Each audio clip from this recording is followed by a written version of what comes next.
He rejects wisdom. He rejects knowledge as being the goal of human effort, right?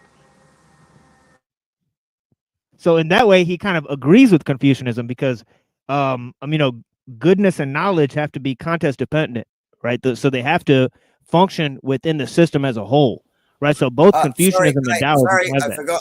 I didn't realize I had myself muted. Hey, are they from the same time period or different time periods? It's different. Taoism is older Yeah, than see, Confucianism. that's the escalation in the technology and the way things are going. It went from, uh, a self-based bit of land where you grow crops and you have a few animals and you can sustain your family. Right. To suddenly now there's a city and we need like actual farms that can feed the whole city. And you can imagine, TML, what he meant by when he said, though my words are easy to understand, nobody under heaven understands them. I know you feel Right. that sometimes when you're transmitting. Oh yeah, definitely. Definitely. But yeah, let me open up some of this. And first let me open up Huang Po, right? And of course, as I detailed, we're looking at the history of Buddhism, right? And usually how it goes is Confucianism, right, was influenced by Taoism, right? And then you have basically the work of the Shang right? You have Buddha, right, about 600 BC or so, right? You have Lao Tzu and Shang Tzu, okay, about 4th century, okay, same time as Plato, right, and Aristotle, right? And then you have basically Bodhidharma, right? At the time of basically like around the time of Jesus, right, and the start of the church, right? He's spreading Buddhism from India to China, right? And then once Buddhist ideas get to China, they mix with Taoist ideas, right? So you have Buddhism plus Taoism. That leads to systems like Zen philosophy. It's logical. Right? Yeah. So here's Huang Po, right? And this is a taste of what the Zens considered categorical knowledge, right? They totally rejected it. Remember, we talked at length about categorical knowledge and what it's doing to humans, right? Well, they kind of predicted it, right? They said, okay, so this is a question, okay, brought to Huang Po. He says, what is implied by seeing into the real nature? Answer. He says that nature and your perception of it are one. That is implied just by seeing into it. Well, what he's saying is that, see, how Kant says that the mind imposes things on reality, right? So he's saying that mind orders what's already there, right? So he's saying there's two things that correspond, right? One is the internal, structure of your own thoughts, and the other is the external, physical environment, right? So they have to correspond with each other, right? Now, what Huang Po is saying, no, those are the same thing.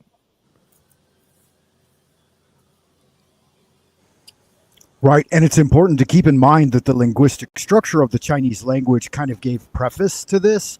In the Western language, we have a tendency to have subject, verb, object, whereas in the older styles of Chinese dialectic, they would just go verb, object, and so the subject would be implied. And as a result, oftentimes, if you're running, then you're the verb, you're run, right? And they would, they would do away with the subjective stance sometimes. Yeah. So he's demonstrating that here, and he says you cannot use it to see something. Okay, he says the nature and your perception of it are one. You cannot use it to see something over and above itself. That nature, that nature and your hearing of it are one. You cannot use it to hear something over and above itself.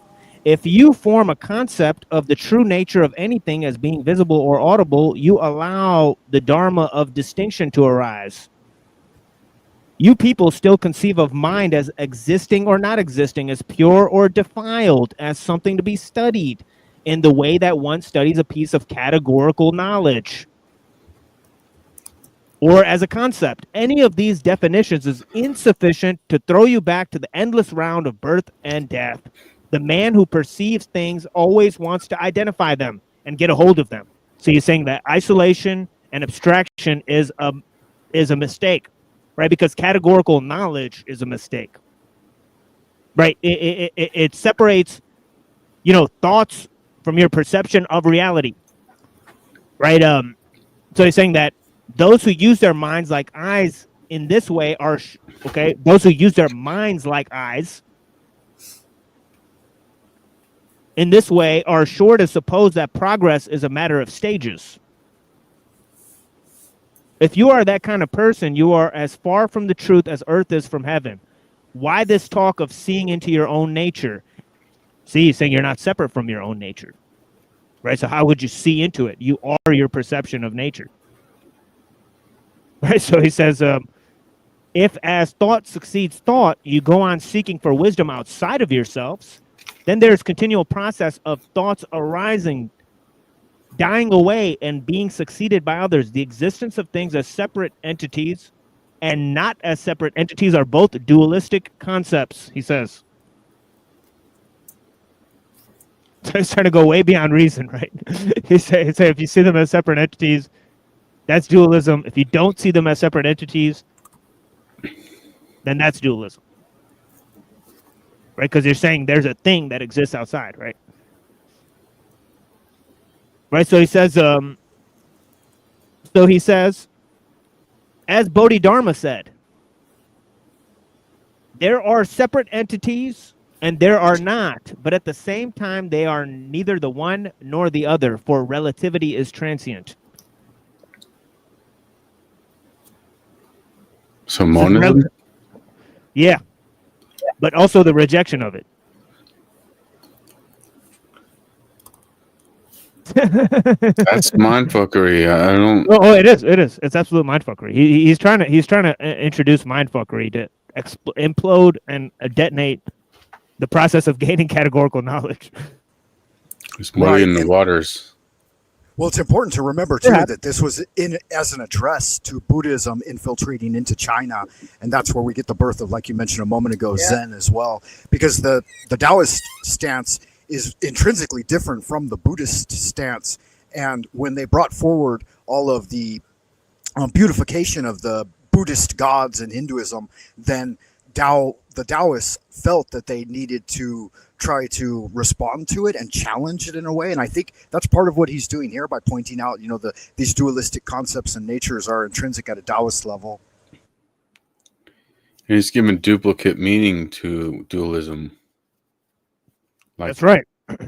He's saying that dualism is both the recognition of external reality, but it's also the separation of the self, demarcation of the self. That's two different definitions. So just dualism in different senses, I guess. Yeah. He's saying there's an internal dualism and an external dualism, essentially. I mean, yeah, it really jives with the way they were thinking at the time, and it also highlights the idea that the external reality, as far as mankind perceives it, can only be assimilated through a dualistic nature. That we have to make these dichotomies in order to rationalize it, because we appear between heaven and earth. So is he saying that if I don't see it in a monistic sense, where even my perception is directly tied to the reality of the object, that I'm a dualist? Because that's hard. Yeah. Just even the word perception indicates that there's something. Well, it's before that. It's creating the concept of the thing. And that's tied to the thing itself, though. He doesn't think there's anything there, right? So, right. And does he seem to be discounting it? Because it seems like the mention of like the inability for the supersensual to be above us, in some way, it's within us as well. So maybe he's just breaking down that false dichotomy there. Yeah. So I have other passages. So if that one is a hump, direct me to the next one, and maybe that one will clarify some things. Yeah. Could you repeat this? Is Shengzu, right? And that one was Hang Po. oh, okay, Hong Po. Yeah, I could repeat it if you guys want. Yeah, please. Blessings. Yeah. Yeah, it says that nature and your perception of it are one. You cannot use it to see something over and above itself. The nature and your hearing of it are one. You cannot use it to hear something over and above itself. If you form a concept of the true nature of anything as being visible and audible, you allow dharma of distinction to arise. So what happens with all the people that think they can make it to ethereal planes and like astral travel or remote they don't believe in that. And all this. Yeah, they don't believe in any of that. Yeah, they think you definitely shouldn't believe in any astral travels. You shouldn't believe there's any other world. Any of that stuff is total. Because to believe in it, you'll become attached to the concept of it, right? So he's like, no, you definitely shouldn't. You know, he even says you shouldn't believe in like enlightened beings and stuff. They think it's totally nonsense. Right? I'll give you one thing that'll show you basically where I sit. The word extraterrestrial doesn't mean other planet. It means other land. Yeah, but they wanted to hear this concept again. So let me just finish reading this again for them, and then they'll respond to it real quick. All right. So because I think it's Frank who wanted me to read this again. So let me start all over. But yeah, he said that nature and your perception of it are one. You cannot use it to see something over and above itself. The nature and your hearing of it are one. You cannot use it to hear something over and above itself. If you form a concept of a true nature of anything as being visible or audible, you allow the dharma of distinction to arise. You people still conceive of mind as existing or not existing, as pure or defiled, as something to be studied in the way that one studies a piece of categorical knowledge, or as a concept. Any of these definitions is sufficient to throw you back into the endless round of birth and death. So that means it's attachment, right? The man who perceives things always wants to identify them to get a hold of them. See, so he thinks that knowledge is linked to desire. Those who use their minds like eyes in this way are sure to suppose that progress is a matter of stages. If you're that kind of person, see, so there's no getting to anything, right? There's no getting to enlightenment, right? I mean, right, for him, right? Because he doesn't believe progress is a matter of stages, right? So he says, if you are that kind of person, you are far from the truth, as earth is from heaven. Why this talk of seeing into your own nature? If as thought succeeds thought, you go on seeking for wisdom outside yourselves, then there is continual process of thoughts arising, dying away, and being succeeded by others. The existence of things as separate entities and not as separate entities are both dualistic concepts. As Bodhidharma said, there are separate entities and there are not. But at the same time, they are neither the one nor the other, for relativity is transient. That was two. So there was three major sectors there. The first sector, I'm trying to wrap my head around it, because the first sector he's categorizing as over and above. So for me to have a perception that's separate from what I'm perceiving, he's saying it's over and above. I think that would be my first issue, is categorizing as over and above. Separate is not necessarily over and above. And then the last part you just said is a whole other profound statement. I was struggling to track with that and remember that last. This is a Chinese scholar, right? Hang Po, I think he might be Japanese. Here, let me look this up. And does he identify more with the Taoist perspective or the Buddhist? Because there are some Hindu language in there that I'm not familiar with. Yeah, he is Japanese, right? So at this time, they're combining Buddhism, with Taoism and all that stuff, right? So it all starts intertwining at some point. Yeah, and it does seem a response to lead more people towards, Like, I'm not being the path, smart, in my opinion, of and does it Tao, also because intertwining? many of the things that he says it is not is directly addressing the Buddhist perspective, but at the same time, he's finding the essential wisdom and gems within that's already existent in Buddhism in order to address those. So he's presenting the solutions from a Buddhist perspective, but at the same Okay. time, it seems to me that he's trying to lead back to Tao. So that's a lot of context that I'm not comprehending to even understand what's being said. Then Yeah, yeah, because you have the foundation of, categorical knowledge, right? In terms of, how I was talking about, Confucianism, right? So in the Analects of Confucius, right, he talks about, like ministers and obviously the whole division of labor in the society as being necessary, right? So there's a necessity for knowledge, right? Like when you get to Taoism, right, he's like, give up knowledge, right? And all that stuff. So yeah, it's interesting how they interrelate. But in terms of Confucianism, Taoism, and then Buddhism, right? The way they interrelate is mainly that, Confucianism is sort of cultural, right? And it's sort of about the institutions in the society, right? So it's kind of about the political aspect of the society. Communal. Buddhism is mainly religious, and Taoism is more of a philosophical thing. It becomes an extension of like science too, right? And alchemy, right? Yeah. I didn't I know heard that. it once I think what you're eloquently looking for stated is one that is communal and the Confucius- other is like society. Confucianism, yeah, that's right, DK. That Confucianism addresses the society, Taoism addresses the individual, and Buddhism addresses the afterlife. Oh, nice. Well put. Yeah. So that's a little bit of the I hadn't context, thought of that one. That's actually quite well put. right? Well, I do know the worst thing though. I found out I don't actually believe in Buddhism.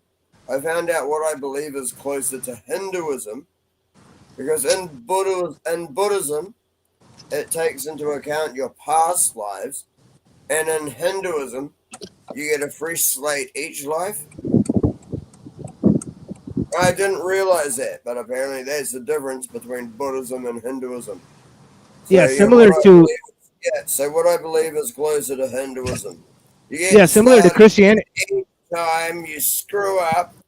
So Yeah, try similar to right. Christianity, like Buddhism, basically developed an entire philosophical system, right? Yeah, I don't believe in Contrary to any of how it, though. You know that. it's like how,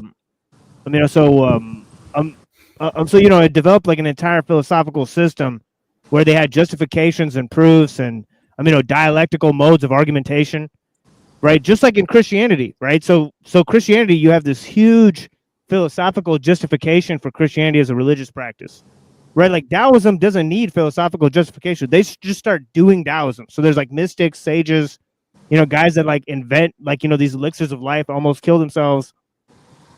You're right. And all these different ideas, right? So it becomes more like philosophy and science, right? For Confucianism is uniquely concerned with the social and the political element, right? So it thinks the whole ethical aspect of life is contained within the social and political element of life, right? So yeah. So there's a little bit of the backdrop, but yeah, let me move on to some more text here. Let me move on to the Shangzhou here. And here's another one, right? That goes beyond categorical knowledge, right? He says a trap is for fish. When you've got the fish, you can forget the trap. A snare is for rabbits. When you've got the rabbit, you can forget the snare. Words are for meaning. When you've got the meaning, you can forget the words. Oh, Then he says, where can I find someone who's forgotten words so I can have a word with them? that'd be me. Clever, yeah. The koans that run through their teachings are always wonderful. Like, wealth is for the beggar, but when you have the wealth, you no longer remember that you were once poor.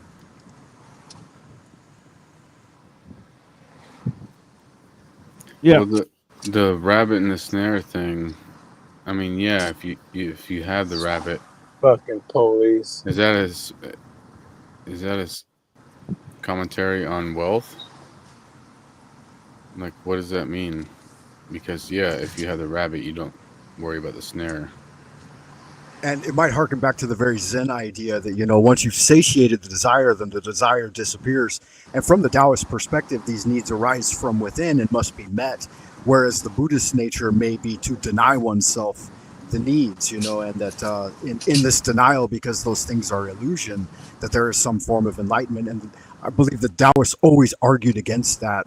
They said that denial of life is not the fulfillment of enlightenment, but it's the exact opposite. It's a kind of mania, and that fulfilling the needs of life in a healthful way is a more appropriate path for most individuals.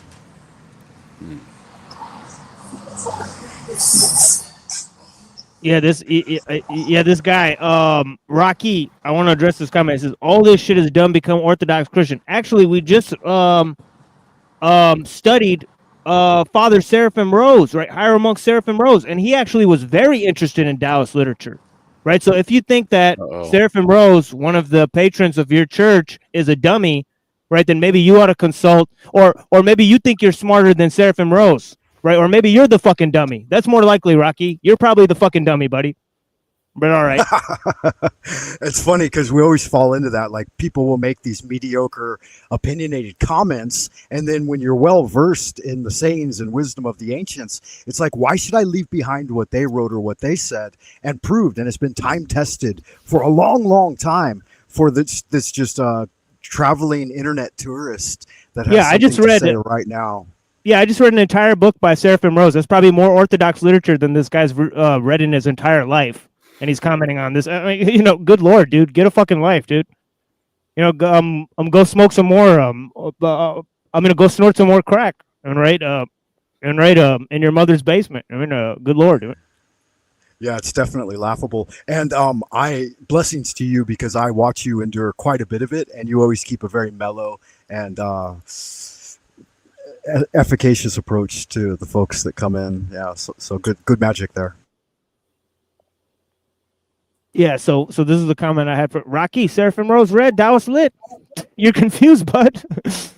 You think it's dumb, but apparently your saints don't think it's dumb. So you know for a fact I'm keeping an eye on your chat, man. So you're gonna have no issues there. So yeah, don't even stress on that. Yeah, I got another one for you guys. I'm serious. You're not going to have a problem with me monitoring your chat. Yeah, no worries, DK. Empty Boat by Shang Zhu. Here's another one for you guys. Let me know what you guys think of this one.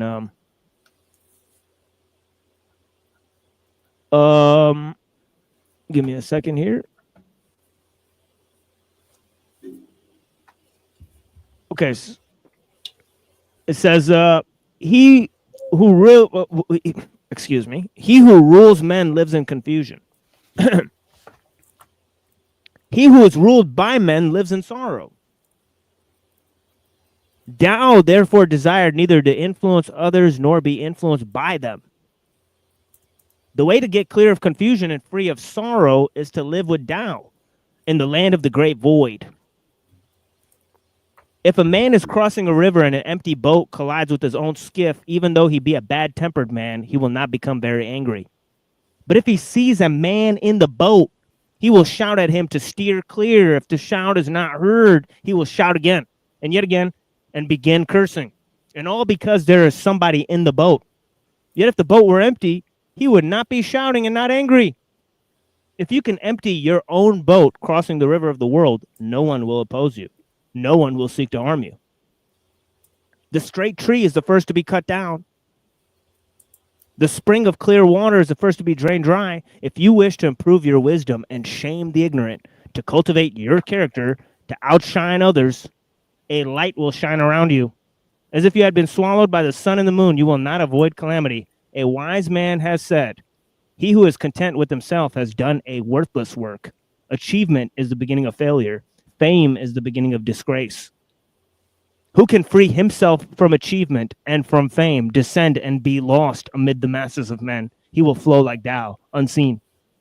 He will go about like life itself, with no name and no home. Simple as he, without distinction. To all appearances, he is a fool. His steps leave no trace. He has no power. He achieves nothing, has no reputation. Since he judges no one judges him. Such is the perfect man, his boat is empty. Sounds like a bit of coke. Well, yeah, no, that's a direct reiteration and elucidation of one of the chapters in the Tao Te Ching by Lao Tzu. And I believe it starts with, he who oversharpens his sword is a sword that's oversharpened is easily blunted, and a bow that's overstretched is easily snapped.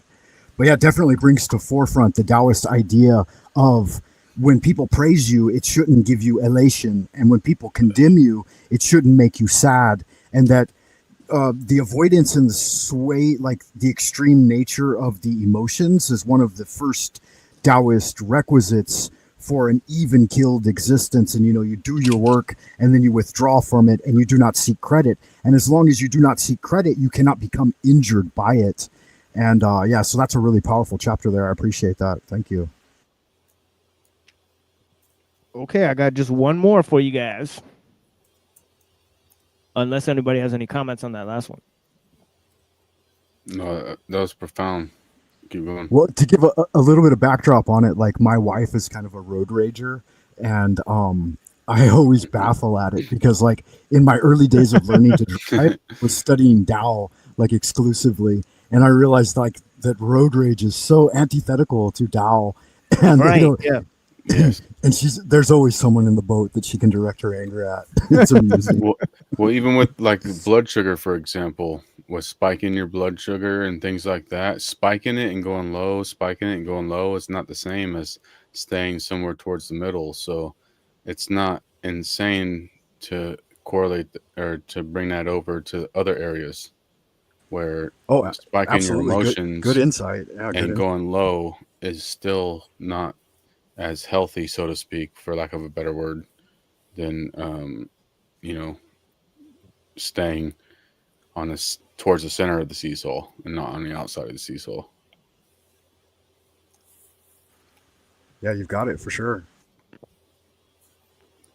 Well, it's all about what it is. It's like we all have our own things that we're battling ourselves, but it's trying to get everything into that right balance.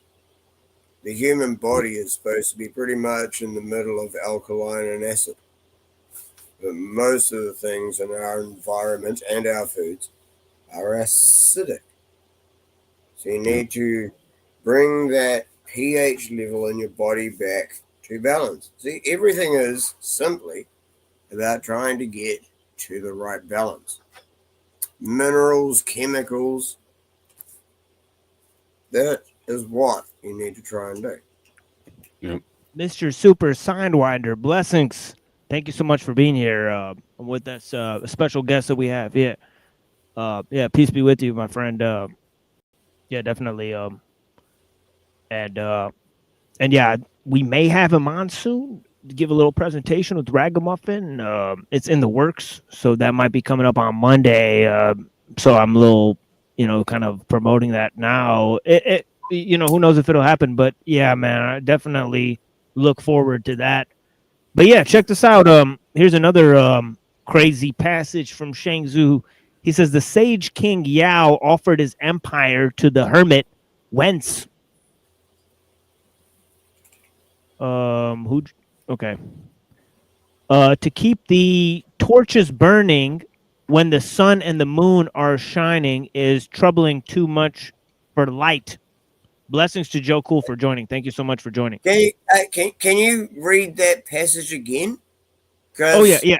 It's all a little weird. I don't know. It sounded like you skipped a bit or something. It didn't sound like it flowed like one passage. No, it's all a little weird, but I gotta get it. I gotta get it out. But yeah, it's all a little weird. So just pause until it gets to the end of this paragraph here because it's a little bit. But can you just read that? He's personifying. Yeah. Let me just say this as a little disclaimer. He's personifying forces of nature and concepts, right? So he's anthropomorphizing both concepts and forces of nature, right? So So so that's a little bit of what's happening. I can't be interrupted every 5 seconds. So yeah, but the Well, I Sage just King. asked you to repeat one sentence because I didn't follow it properly. That's all. Nothing else. I asked you to The repeat one. Sage King Yao offered his empire to the hermit whence to keep the torches burning when the sun and the moon are shining is troubling too much for light. So get it. So he says troubling for light. Right. So check it out. Irrigating the fields when the spring rains are are falling is working too hard for water. Okay, so he's applying the same thing to water as he did to light. Right, you are here, my teacher, and the empire is in order with me still presiding over it. I feel defective. Please take it. Wentz said, with you ordering it, the empire is well ordered. If I were to go ahead and replace you, would it be for the name? But name is only the guest of reality.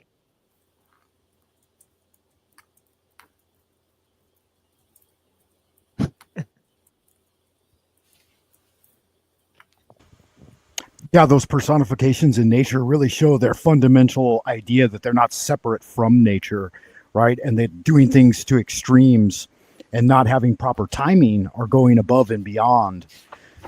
Like adding light to light and water to water. That incorrect timing always makes things ultimately fail in a natural concourse. Yeah, you know, words are for meaning. Once you've got the meaning, you can forget the words. Name is the guest of reality. I think it's something that. Go ahead. You know, once you've got the reality, you can forget the name, right? Yeah, exactly. And modern people so much lose sight of this. Like almost all of the argumentation and discursiveness that we see in society is based on this battling of concepts, right? And when you're directly engaged in the reality of things, you've got nothing to say, and you're going with it, you're flowing with it like water. Yeah. Words are just for sharing ideas. Exactly. Words are made so that you can share what you're thinking to other people. Yep. And then over, centuries, it's evolved to full speech rather than it just being simple communication. Yeah, and if you correlate this with the I Ching, there's, I believe, I forget which hexagram it is, but there's one that portrays the mouth, and it says that the mouth is like the greatest source of hardship for people in the world. For one, like when they intake the improper nutrition, then they can destroy the health, and when they off gas the improper education, then they can really hurt the world. So this mouth can really be the source of trouble for people. So malinformation, disinformation. Someone better go censor that Egyptian artifact. Well, and it shows too that people, they have to think long and read much and experience much and feel deeply in order to be put at the forefront as like sages that can expound upon the wisdom. And those who haven't done that probably shouldn't do that. And that brings a lot of like discord and obfuscation to the teaching when people attempt to address it from a perspective with which they can't see it clearly. And so that's why, again, blessings for TML and the work you do, man. Yeah, this is crazy. Name, name is the guest of reality. I mean, it's just wild. I mean, it's a powerful. So he says, do I want to be a guest? Right, the Taylor bird nesting in the deep forest takes no more than a branch. The mole drinking at the river takes no more than a bellyful. Give it up, my lord. I have no use for the empire.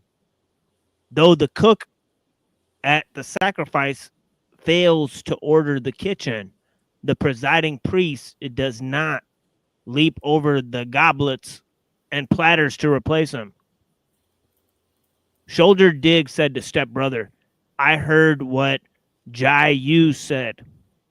It was big, but didn't stand for anything. It went on and on without coming back. I was frightened by what he said. It was as endless as the Milky Way, full of inconsistencies, and didn't approach the human situation. Stepbrother said, what did he say? He said that there are spiritual people living in the distant Maiden Mountains. Their skin is like frost, and they are gentle and restrained as virgins. They don't eat the 5 grains, but sip wind and drink dew. They chariot the cloudy mists, ride the flying dragons, and wander beyond the 4 seas. By concentrating their spirit, they keep things from harm and ripen the harvests. I thought he was crazy and didn't believe him. Stepbrother said, yes, the blind can't appreciate beautiful patterns, or the deaf bells and drums. But are blindness and deafness confined to the physical form? Your knowledge has them too. His talk is like a fertile woman. Those people, Nice. those people he describes, with that virtue of theirs will align with the 10,000 things and make them one. The world longs for chaos, but why should they fret and make the world their business? Yeah, like Mr. Anderson was saying a moment ago, there's so many sections in each set of even a single paragraph like you're reading that, wow, there's a lot to address. Yeah, he's essentially talking about gaining sustenance from nature, not decaying. He's talking about this notion of immortality, right? This notion of harnessing your vital force, right? And also he's talking about not trying to replace the order of nature, right? Even the ruler, right? So there's all of these ideas about maintaining order, right? And the notion of self-sacrifice, okay, and the people who realize what their true purpose is, right? So he says, though a great flood should knock against heaven, they would not drown. Though a heat wave would melt stone and scorch the earth, they would not burn. From their dust and chaff, you could mold the sages Yao and Shun. Would they want to make things their business? A man of song invested in ceremonial caps and took them to you. But the you people cut their hair and tattoo their bodies and had no use for them. Yao brought order to the people of the empire and stabilized the government within the seas. But when he went to see the 4 masters of the distant Maiden Mountains, north of Fen River, he lost the world in a dare. Here, hold on. Let me read this last part. And then I'll cam up for a second and we'll play some music for you guys. But he says, Hu Tzu said to Zhangzi, the king of Wei, left me the seeds of a big gourd. I plant them. I'm sorry, he says, I planted them. When they grew, the fruit was yard across. I filled them with water, but they weren't sturdy enough to hold it. I split them into ladles, but they were too big to dip in anything. It wasn't that they weren't wonderfully big, but they were useless, so I smashed them. Zhangzi said, you, sir, are certainly clumsy about using big things. He says there are some yeah, no pun intended. Pause. That's an Asian joke. Pause. Any of you's looking at chat? But can I finish my inquiry, please, before you move off of it? If you masturbate with a wooden dildo, and that's conceivably fine, but having sex with a tree which is alive is not, then the only threshold breaker there is that the wood is dead.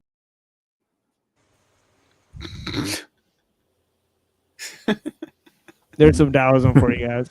Definitely. What is wrong with you? Like, even I wouldn't play that. And I know my you get channel has splinters, no right? censorship. I wouldn't play that. What is gotta the be careful. delineation with? Unless something is seriously wrong, eh? Yeah, yeah, yeah. So he goes on to say, he says there are some people in song who are good at making ointment to prevent to prevent chapped hands. Year after year, they used it in their business bleaching silk. A traveler heard about it and asked to buy formula for 100 pieces of gold. A clan assembled and consulted, saying, "For years we've bleached silk and never made more than a few pieces of gold.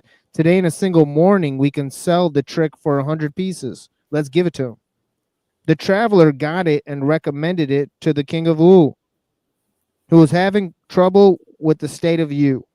The king of Wu put him in command, and that winter he met the men of Yu in a naval battle. Using the ointment to keep his soldiers' hands from chapping, he defeated Yu badly and was rewarded with a portion of the conquered territory. The ability to prevent chapped hands was the same in either case, but one gained territory while the others never escaped bleaching silk because they were because what they used it for was different. Now you had these gigantic gourds. Why not lash them together like big buoys and go floating on the rivers and lakes instead of worrying that they were too big? Dude, Instead of worrying that they were too big to dip in. I don't know what the hell's going on with DK. Here, hold on. Instead of worrying that they were too big to dip in anything. Your mind is full of underbrush, my friend. Right? Yeah, that's good magic. When the world gives you lemons, make lemonade. Yeah, those pontoons would be nice. I wanted to circle back a moment to one section where he talked about the people in the Virgin Mountains, and I believe there was a deep allusion there to internal alchemy. He said when the people they sup air and drink dew and ride upon the dragons. These are all direct allusions to Chinese internal alchemy. So the supping of air, right, and offsetting a nutritional aspect has to do with qigong. I mean, obviously directly. And then the drinking of the jade dew is the idea of that internal alchemical process that brings about higher forms of alchemical transformation within the human being. And then the riding of the dragon, of course, I'm sure we can all see what that alludes to. But yeah, this is deep stuff, very good. And at each level, the more you study it, like I've been studying it, I don't know, close to 40 years now, it's always fun to go back and review things because there's always things in there that you see later on and you're like, oh, okay, that's encoded this way and gives an allusion to this, that, or the other thing. So good fun. And thank you again. Oh, yeah. And I've gone way overboard. Actually, no, I haven't. It's been, I think, roughly an hour. I think, I only wanted to spend like an hour. So I think we're on good time, right? But this is the last little bit that I want to read, part of chapter 1, right? It says, okay, and obviously this is very much, tied to like chapter 20, chapter 11, right? And a number of other chapters, right? About, using what is not there for what is there, right? So there's this great idea that he, sort of goes over, right? About, okay, as he says, profit comes from what is there. Usefulness comes from what is not there, right? So what he's describing is, okay, that the structure, okay, is basically made of stuff, right? But what you use is the non-structure, right? Okay, or the space within, right? So he's saying any structure, right, is using space as much as it's using, material to formulate things, right? So this is one aspect of his idea about, using uselessness, in a sense, right? But of course, it's about working with what is not there for what is there, right? And okay, Okay, so he's talking about being and non-being and how they're basically mutually supportive principles, right? And this is okay, foreign to Western philosophy, right? For Western philosophy to begin, you have to posit being, right? You start with Parmenides, right? Right. And then you can see how being relates to this notion of becoming, right? How the notion of the one relates to the notion of the many, right? Okay. Now, in Taoism, remember, as I, detailed, there's no separation from the one, right? So, and being and non-being, right, are mutually supportive, right? Okay. And so he explains, right? Okay, in a very famous passage, right? Or one of my favorite passages, right? He says, Hu Tzu said to Zhang Zi, I have a big tree, the kind people call spring. Okay. Its trunk is too gnarled. Okay, it won't take a chalk line, and its branches are too twisted, and they won't fit a compass or a square. It stands by the road, but no builder looks twice at it. Your talk is similarly big and useless, and everyone alike rejects it. Right? Zhang Zi said, haven't you seen a weasel? It bends down, then rises up. It springs east and west, not worrying about heights and depths, and lands in a snare or dies in a net. Now the yak is so big he looks like clouds hanging from heaven. He sure can be big, but he can't catch mice. You have a big tree and are upset that you can't use it. Why not plant it in a nothing at all village, in a wide, empty waste? You could do nothing, dilly dallying by it, by its side, he says, or nap beneath it. It won't fall to axes, chop, and nothing will harm it. Since it isn't any use, okay, what bad can happen for it, right? So you're seeing how I'm describing about successive ideas about using things, right? Using words, okay, using the boat, okay, using words on the boat, okay, right? Okay, different ideas about categorical knowledge, right? Different ideas about using things, but here he's describing, right, uselessness and uniqueness, right, and how they are the process that nature uses to preserve things, right? Okay, so basically his friend Hu Tzu walks up to him, right? He's this great logician, right? And he's saying, look, like, I got this big tree in my yard, its branches, its trunk is too big to be cut down. Its branches are too wiry to be, made into furniture. And he says, your words are big and useless like this tree. Right? And he says, look, he says, you ever seen a weasel, Hu Tzu? Right? Like, you're like a fucking weasel, dude. Like, you keep chasing around small prey, right? You keep using your, concepts and ideas to attack this, attack that. One day you're going to fall into a trap, right? Don't you know? Right? Just like a weasel falls into a fucking trap, right? He says a yak, it stands with its chest as big as a clown, right? It has no need to catch around small prey, right? But it doesn't fall in any fucking traps, right? He says the tree will never succumb to harm because of its, uselessness. It won't succumb to harm because of its uniqueness. It will remain right intact, right? So, yeah, I mean, I think it's a beautiful passage, right? Oh, definitely. It brings to mind for me, I was hanging out with Master Ni Hua Qing, one of the guys of old school Tao in the early 90s.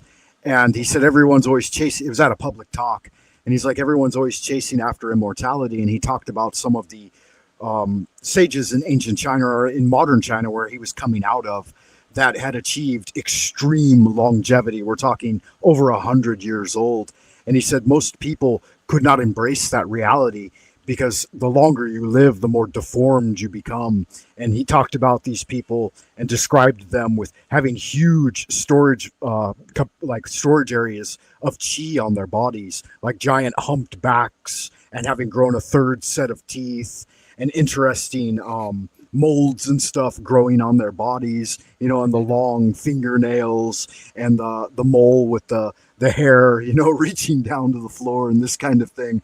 And he's like a type of physical immortality or nearness to it, he said, is very, very disturbing to most individuals. And he said, we're probably better off seeking spiritual immortality.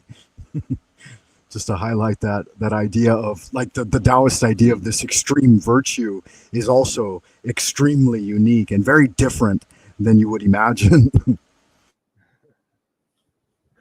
Oh yeah. Yeah, it's like when the party gets too weird, right? If it keeps going, right? It's like whoops. Right. No, sir, I don't think I have any use for rubber nipples.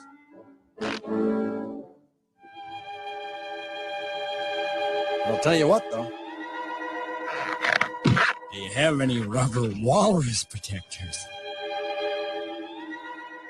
Call the police. Yeah, that was dank. That illustrates it right there. Yeah, for sure. Yeah, partly illustrates it for sure. But yeah, blessings to all the people that are here. We're gonna move to transhumanism. We got Derek Jensen. Okay, he's a self-proclaimed anarchist, right? With the street cred to prove it. He's quoting Uncle Teddy, right? So I think any real anarchist worth his I don't know, worth his salt. I mean, it's basically, going to be having some sophistication with Uncle Teddy at this point, or I think at least a Lul on a lighter aspect, right? They're, a Christian anarchists, which is fine. Okay. Obviously we're not against any form of ideology, right? We're just, you need nuance, right? Whatever you believe in. I mean, we don't know what to do about that. I mean, I've dismissed a lot of foundational views of my own, right? Just because I like an idea doesn't mean that it's useful, right? To look at the greater scheme of things. Okay. So anyways, this is not about me. It's about the development of ideas throughout history. And we're looking at transhumanism and, we're looking at some proposals by Derek Jensen.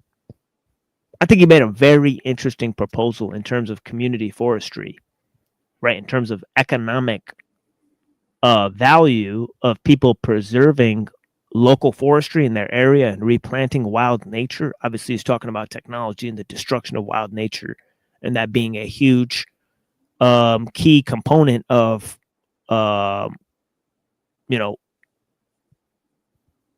how people are having less and less value over time, right? As he's saying, wild lands are being given over to large corporations, right? And this is being done by the state, right? And of course, those public lands, right? They belong to the public, right? So there's a problem, right? We have to develop a land ethic. We have to find a way to replant wild nature, or, a lot of, great, proportion of wild nature will simply just be destroyed, right? What to do about that, right? What's, do we have an ethical, is that, one of the most important ethical issues of our time, right? Or is it just, just let the corporations destroy nature, with all the machines, it's fine. Maybe a lot of people see it that way, right? But of course, pollution, destruction of wild nature is not about this whole, global warming stuff, right? It's just about personal use of land, right? So we're talking about the politics of land use, right? And how it changes when you have a technological society, right? So Yeah, people are going to choose comfort. And if comfort includes knocking down a whole forest to load it up with servers or whatever it may be, they're going to do it. Yeah, so I don't know how familiar you are with Lauren Southern. I know you're usually much more familiar with the alt-right influencers, but she's actually interviewing Derek Jensen here.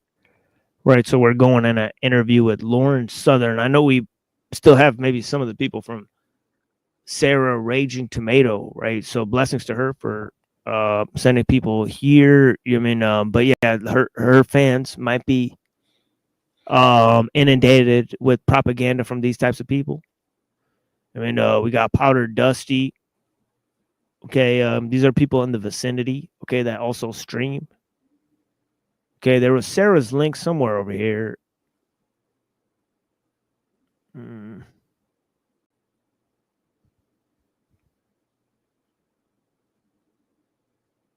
Yeah, I'll find it in a second here. But yeah, so we got this guy, Powder Dusty. Okay, I've gone on his channel recently. Okay, he has a lot more like relaxed streams. Okay, sometimes they're not topic oriented, right? Yes, people come up there and sort of, conversate. Okay, we got Sarah Raging Tomato here. All right, so maybe we'll go on there soon. Right, go on the Raging Tomato, join their panel discussion. See if there's a good topic there. We'll definitely join soon.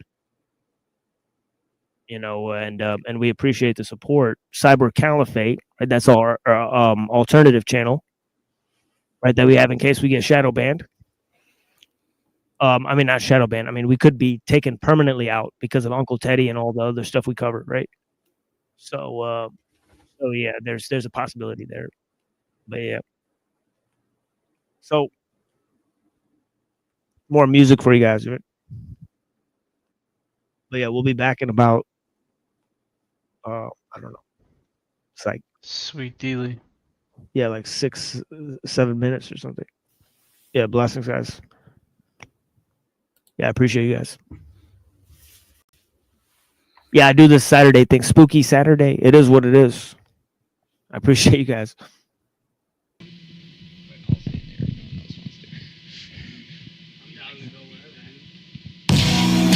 You can watch the claws grow. Know that it will kill if I hold you close. Development still not what you had hoped. So I would be constructing myself dug hole. The struggle between you and me won't slow.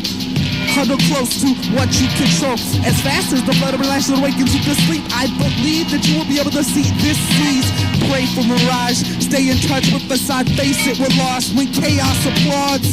Here's such good taste, tastes like broken glass. Touch your face, make no mistakes and hope it lasts. She loves her dead parts all of her head and some of her heart. The sum of all things is only something falling apart. You're such a show off, you're such a touchy flame between feet and fuck. I fell in love with your pain. I make your secrets mine, I hear your deeper cut. I climb the highest mountain just to fall off and land in lust. I stay alive on fire, put out old flames, lower my standards and aim for higher. I can't bring myself to quiet for the choir. Every note sounds the same, either I'm insane or you're inspired. Dead to the livestock, I pray for the weak. Thou shalt not be happy till no one disturbs your sleep. You're such a better you without me.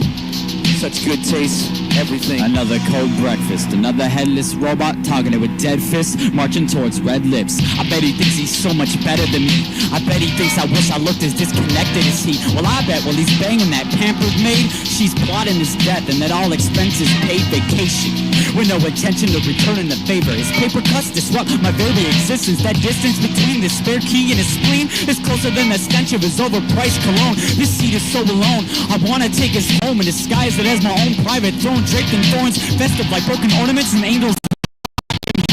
I forgot to shave the left side of my face again. Not to mention taking that makeshift medicine. Let it in, this whole room is magnetized at his perfect gentleman. But I see through the layers. He's nothing special. I'm special. Mom said so. I understand you can't lead someone where you've never bled, but I've been tempted